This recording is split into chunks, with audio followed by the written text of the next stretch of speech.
Before your containers even run, your cluster can stop bad ones. History.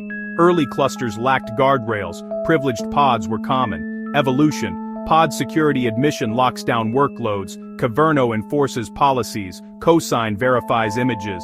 Why now? Supply chain threats make policy enforcement mandatory, like airport security, ID check, baggage scan, and only verified pods board. Future outlook. Integrated trust pipelines that validate everything automatically. Policy as code is Kubernetes' strongest defense.